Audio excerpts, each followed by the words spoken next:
Hey, what's going on YouTube? Welcome back to the channel. It's your boy Keaton again, back today with something a little bit different, and as you can probably tell by the title, I can actually tell you guys the story of how I almost dropped out of college one quarter.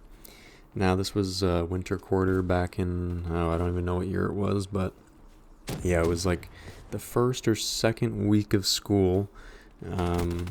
Is kind of typical for a lot of people to throw like big parties, like to kind of welcome people back and kind of celebrate the beginning of the school year.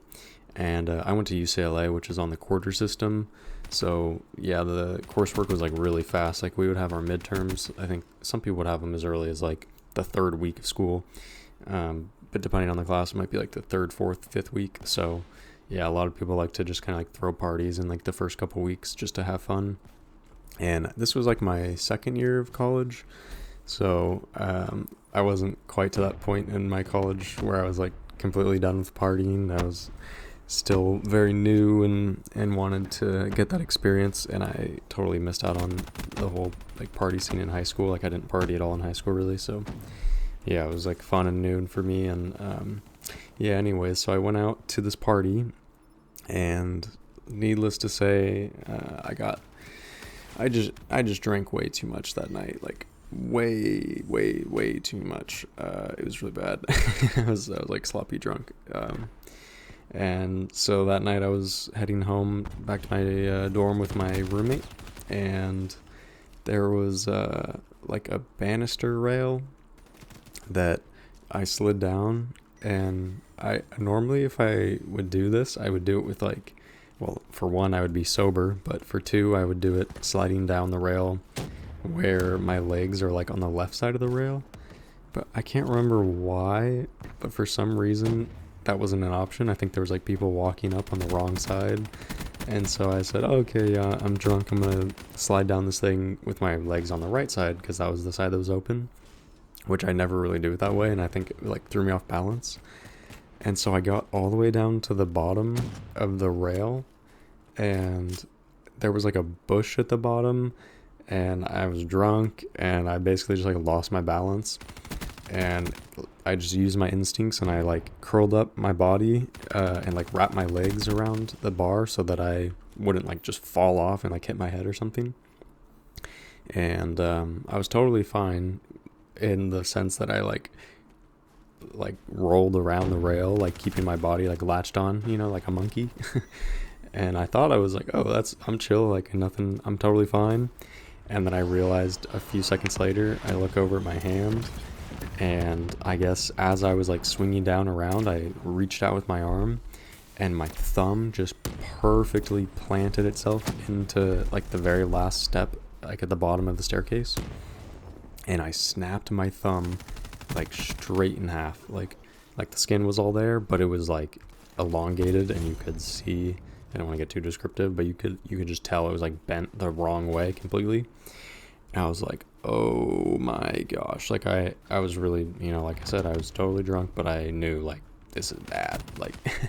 And my roommate's like, yeah man, like crap, you probably have to go to the hospital like right now. And I was, at the time, I was like super worried that I might get in trouble because I think I was like 20 at the time, like about to turn 21 in like a month or two. So I was worried like maybe that I would get in trouble for like underage drinking, and I was also kind of just like nervous, like, oh crap, it was really late at night, probably like 1 or 2, like 2 in the morning probably, and I was just like, damn, whatever they're gonna do at the hospital, this is gonna be terrible, like maybe it's not so bad. And so I told him, I was like, yo bro, like maybe we should just wait till the morning, like see if it still hurts. And he was a little bit more sober than me, and he's like, nah bro, like that is broken, we need to go to the hospital right now. So yeah, shout out to my boy for he was totally there for me. He was a true friend. And yeah, so we walked in, or maybe we Ubered, I don't even remember, but we got to the hospital. He kind of like left me once we got to the front. He's like, bro, I need to go to bed. It was like 2:33 in the morning. And so I was like, yeah, no, you're good, thank you. And so I get welcomed in by the people at the front, and I show them, they immediately know what the problem is. They're like, okay, yeah, your thumb is just broken in half. And so they take me back and into this room to get an X-ray, and one of the guys asked me, he's like, "Yo, so have you been drinking tonight?"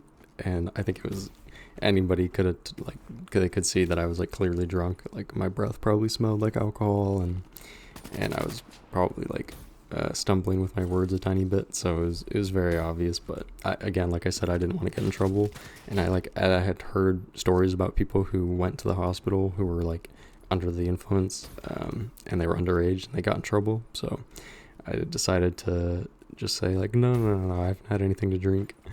And I think they could both, there was two guys there, I think they both knew that I was lying, but they're like, all right, sure, yeah, well, whatever, we'll take your word for it. And so they did an X-ray, and then they came back and said, yep, here's the picture, like this thing is completely busted in half, so we're gonna have to set it back in place. And so yeah, one guy basically like held me down. I don't think I took like any painkillers or anything. Like it was luckily I guess I was drunk, and so that kind of helped with the pain a little bit. But yeah, one guy like held me down by my chest, and then the other guy pretty much just like yanked on the lower, or like the part of my thumb like towards my fingernail, and then like reset it. And then I had one more X-ray done, and then they had to like actually do it again to like get it really in the right spot. And then I think they might have given me like a little cast or something that night, but maybe it was just like a splint to keep it from, coming out of place. And then the next day, I had to figure out a lot of stuff. Like, so if you guys don't know, I was an engineering student, which meant the classes at the time that I were taking involved a lot of writing. Like I was doing tons of math and physics and stuff like that just required tons, and like circuits and all the stuff that required tons of writing. Like I did not know how I was going to make it through the quarter without the ability to use my right thumb. Like, yeah, if I didn't mention, it was my right thumb and I'm right-handed, so it was bad. But I like had to figure out like, man, what am I going to do this quarter? Like, am I going to just drop out? It's like the second week of school, so it's not too early. If I want to, maybe just take this quarter off, I don't know. And so yeah, I found out there was actually like a program through the school that was like basically there to like help people through stuff like this. And I talked to them, and they said like, oh yeah, we can kind of give you like a little bit of an extension of time on your tests because it might take you longer to write.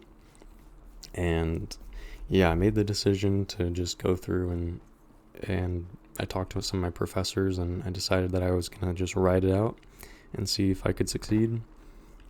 I was also in like some coding classes, like everything was just tough. But what I ended up doing for like my homeworks and stuff, because I could not write, like I tried for a day or two to see if I could learn to write with my left hand. I had multiple people say, oh yeah, like you'll probably pick it up and so quickly you'll be able to write with your left hand. But like, no, it was super hard. And what I ended up actually doing was I bought a whiteboard and some like dry erase markers, and I would just like hold them with my pinky and like my first couple fingers, and then like basically just write using my whole entire arm, on a whiteboard. And I would like take pictures of it and send it to my professors for my homework.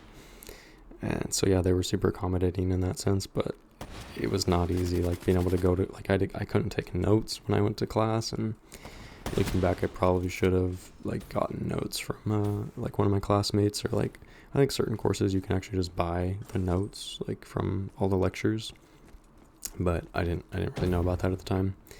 So yeah, that quarter was a absolute struggle. And I think I ended up getting like a little bit of extra, like maybe like 30 minutes extra time on my tests or something like that. And I ended up doing just fine. I think I got through with like 12 Bs, maybe better, which is actually really good. Like the average, like you only need a D- to pass a class in engineering in the school I was in. So getting a B is like really good. So actually I ended up doing just fine that quarter. And yeah, I think there's a lot of important lessons to take away from that experience. I think the first obvious one is don't drink too much. Because, you know, we're just prone to making stupid mistakes when we're drunk. So, yeah, this is a warning to you guys, especially if you're like in college and surrounded by that culture. Like, just be really, really careful and don't overindulge and don't overestimate your ability. Like a lot of people when they're young think they're invincible, and I know I did when I was sliding down that railing thinking, oh yeah, I'll be fine, but nobody is invincible. And so yeah, that would be like the obvious takeaway. But another thing I think was it was a good lesson in perseverance and sticking to something, and even when you get thrown a bad hand, you know, even if it was your fault, you just gotta push through it. And another lesson too for me was like I've always been really bad about like reaching out to people for help, but yeah, reaching out to the program and getting that extra time and having to reach out to my professors and talk about, you know, how I could do my homeworks even though I couldn't write right. So yeah, that was a good lesson for me. And maybe the final lesson would be really just more of a thank you to my roommate for taking me to the hospital that night. I think he bought the Uber and he was just a really good guy. So yeah, definitely a shout out to that guy. He knows who he is if he watches this video. So thank you so much to him. And yeah, I hope that one of you guys listening to this takes this as a warning. Maybe one of you guys will go out and not drink as much tonight or something. So yeah, there's always that. But anyways, guys, that's all I have for this video. I hope you guys did enjoy, and if you guys want to see more videos from me, go ahead, subscribe. I've been uploading videos like daily at this point, so yeah, all the support you guys give really motivates me to want to keep making them. And yeah, I appreciate you guys watching, and I don't want to keep rambling on. So anyways, hope you guys enjoy the video. If you want, go ahead and click on one of the 2 videos on the screen if you haven't seen them yet, and I'll catch you guys in the next video. Peace out. Ah, Jim, bro, that just wasn't cash money, bro. Hacking, aim lock, that's kind of sad. Gotta get my boy Neutron to brain blast him.